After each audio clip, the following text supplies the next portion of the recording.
Hello guys, नमस्कार। मैं सुधाकर सिंह आप सभी लोगों का आपके अपने पसंदीदा YouTube channel Sudhakar Singh education hub पर हार्दिक वंदना अभिनंदन और स्वागत करता हूं। Welcome to all of you मित्रों। आप कैसे हैं? मैं उम्मीद करता हूं कि आप सारे लोग बेहतर होंगे और जहां भी होंगे खुशहाल होंगे और अपनी पढ़ाई को लगातार एक स्मूथ वे में जारी की होंगी। दोस्तों, आज जो हम लोग चर्चा करेंगे वो चर्चा करेंगे मैथ के ऊपर चर्चा करेंगे। मैथ्स में अगर मैं बात करूं तो आज का जो हमारा टॉपिक होगा वह सांख्यिकी में टॉपिक होगा। जैसे आपने देखा होगा केंद्रीय पर्वत की माप से बहुत सारे प्रश्न पूछे जाते हैं, जैसे समांतर माध्य को ज्ञात करना, मध्यिका को ज्ञात करना, बहुलक को ज्ञात करना, ऐसे कई सारे प्रश्न पूछे जाते हैं। तो उन्हीं को मद्देनजर रखते हुए जो आज का हमारा टॉपिक है वह टॉपिक है मध्यिका को कैसे ज्ञात करेंगे। जैसे क्वेश्चन दिया रहता है विभिन्न प्रतियोगी परीक्षाओं में कि दिए गए आंकड़ों की जो है मध्यिका ज्ञात कीजिए, उसी प्रकार का एक प्रश्न हमने यहाँ पर लिया हुआ है। उस प्रश्न को कैसे हल करेंगे उसके बारे में हम आज आपको बताते हैं। कितने आसान तरीके से हल किया जा सकता है।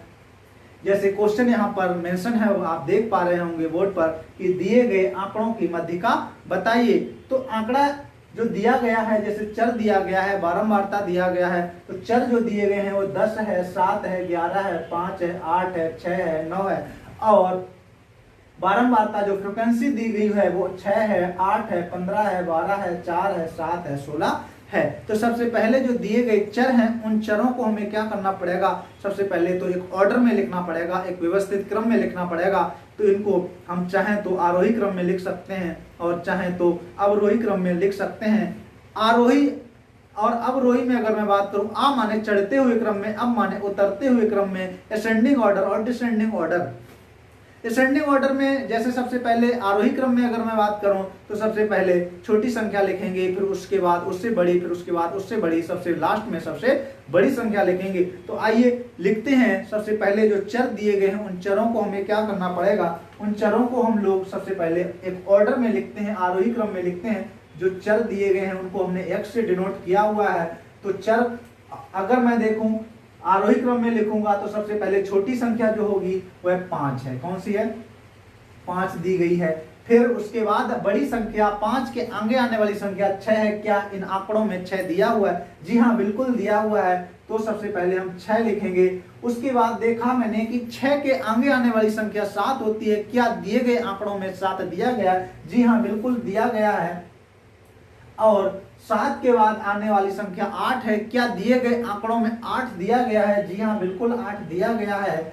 और उसके बाद अगर मैं बात करूं 8 के आगे आने वाली संख्या 9 है। क्या दिए गए आंकड़ों में 9 दिया गया है? जी हाँ, बिल्कुल दिया गया है। 9 के बाद अगर मैं बात करूं 10 है। क्या दिए गए आंकड़ों में 10 दिया गया है? जी हाँ, बिल्कुल दिया गया है। उसके बाद 10 के आगे आने वाली संख्या जो है 11 है, जो दिए गए आंकड़ों में दिया है। जी हाँ, बिल्कुल दिया हुआ है 11 भी। तो देखा मैंने यहाँ पर क्या 12 दिया हुआ नहीं है? तो लास्ट संख्या कौन सी होगी? 11 मैंने काउंट किया 1 2 3 4 5 6 7, यहाँ पर काउंट किया तो 1 2 3 4 5 6 7। अब मैं बारंबारता को यहाँ पर अगर लिखूं तो दिए गए आंकड़ों में जो चर के सामने जो फ्रिक्वेंसी दी गई है उसी फ्रिक्वेंसी को हमें क्या करना है? लिखना है।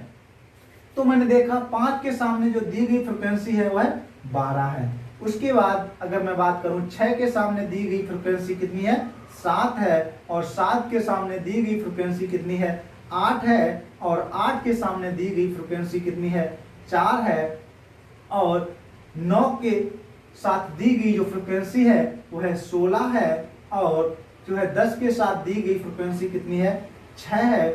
और मैंने देखा 11 के साथ दी गई फ्रिक्वेंसी कितनी है? 15 है। अब हमने चर को लिख लिया, बारंबारता को लिख लिया। अब हमें लिखना है संचयी बारंबारता CF को लिखना है।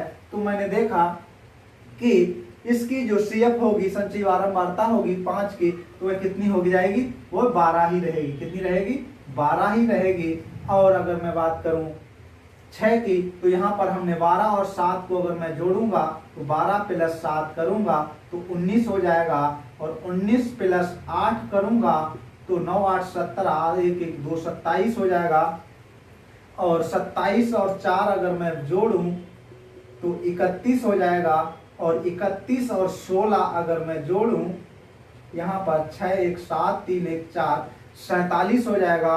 और 47 और 6 को अगर मैं जोड़ूं तो यहाँ पर 7 और 6 13, 3 और 4 और 1 5 53 हो जाएगा। और 53 और 15 को अगर मैं जोड़ूं यहाँ पर तो 5 3 8 और 5 और 1 6 68 हो जाएगा। कितना हो जाएगा? 68 हो जाएगा।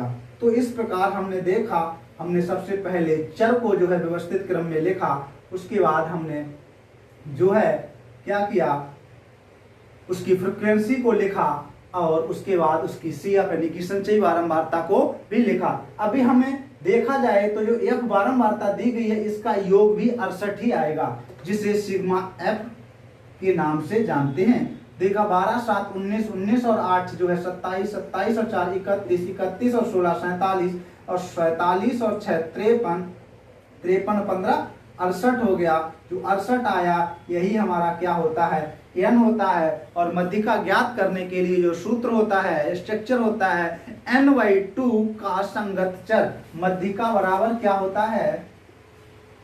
मध्यिका बराबर n/2 का संगत चर, तो n का मान जो दिया हुआ है आया हमारा 68 आया, अपॉन 2 करेंगे तो 2 3 6 2 4 8, अर्थात दिस इम्प्लाई दैट 34 का संगत चर जो होगा वह कौन सा होगा। तो मैंने देखा क्या 31 के बाद ही तो 34 आता है, तो 31 के बाद क्या आया है? 47, तो इसी में क्या होगा? 34 आएगा। तो इसका संगत चर अगर मैं देखूं तो यहाँ पर देखा मैंने, इसका संगत चर जो है वह कौन होगा? 9 होगा। अर्थात दिस इम्प्लाई दैट जो इसका उत्तर होगा संगत चर होगा, जो 9 चर होगा। संगत चर क्या होगा? 9 होगा। That is answer. I hope आपको सारी चीजें समझ में आ गई होगी। दोस्तों, आपको वीडियो हमारा कैसा लगा? अगर वीडियो आपको अच्छा लगा हो तो वीडियो को लाइक करें, और चैनल पर अगर पहली बार विजिट कर रहे हैं तो दोस्तों चैनल को सब्सक्राइब करें और ज़्यादा से ज़्यादा लोगों तक जो है शेयर करें। और आने वाले समय में बहुत जल्द मैं आपको जो है यूट्यूब पर लाइव मिलूंगा। उसके लिए आपको क्या करना पड़ेगा? ज़्यादा से ज़्यादा लोगों तक वीडियो को जो है पहुँचाना पड़ेगा और ज़्यादा से ज़्यादा लोगों तक जो है शेयर करना पड़ेगा, तभी यह जो है ज़्यादा से ज़्यादा लोगों तक पहुंच पाएगा। दोस्तों, आज के लिए इतना ही। अगले वीडियो में हम लोग पुनः मुलाकात करते हैं। तब तक के लिए नमस्कार, जय हिंद।